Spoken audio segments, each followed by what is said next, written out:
guys, hari ini kita orang melawat salah satu rumah pesakit psikiatri Asnaf. So basically kita orang dekat sini pada program kebajikan masyarakat. Kita orang bantu untuk gotong royong rumah pesakit psikiatri ni lah sebab dia ada masalah untuk menguruskan diri sendiri. So jom kita tengok. Hai guys,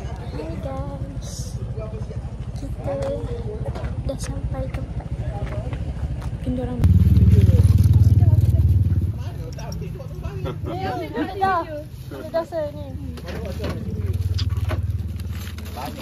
ambil gambar masa kita buat kerja boleh, tapi kita jangan ambil gambar dengan passion.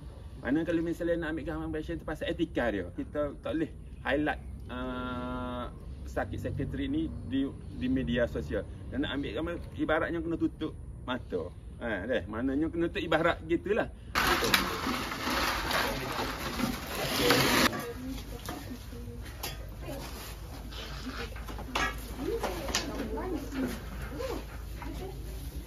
Okey kan? Kita nak cat lagi dulu tak? Cat.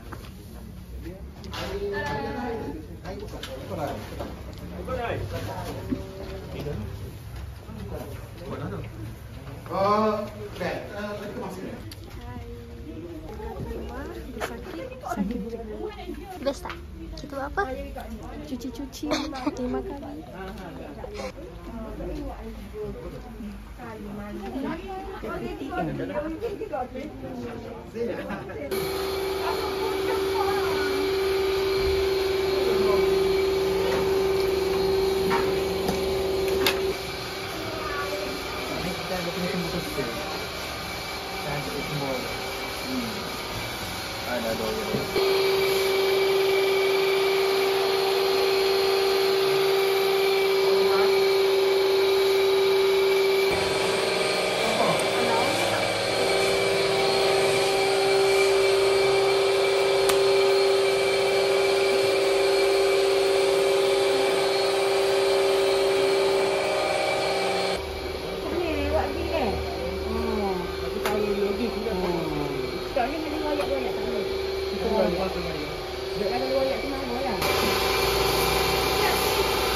Hai guys, sekarang kita orang tengah rehat daripada mencuci.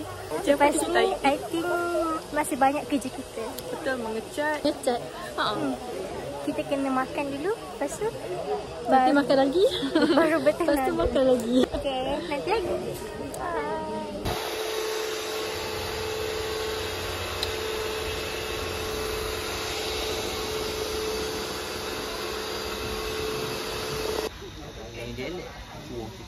Bersih. Dah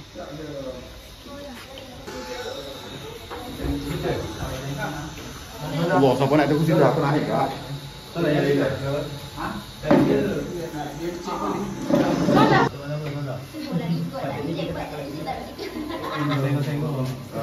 Ni ada record tadi lah.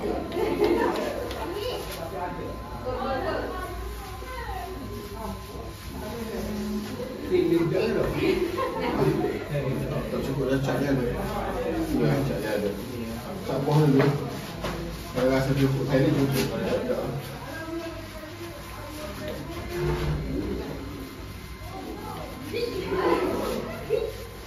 Dia guna apa ni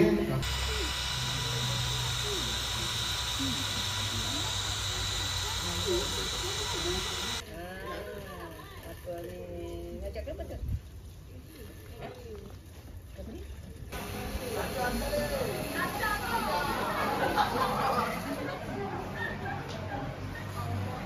Tiga. Mission complete. It's alright.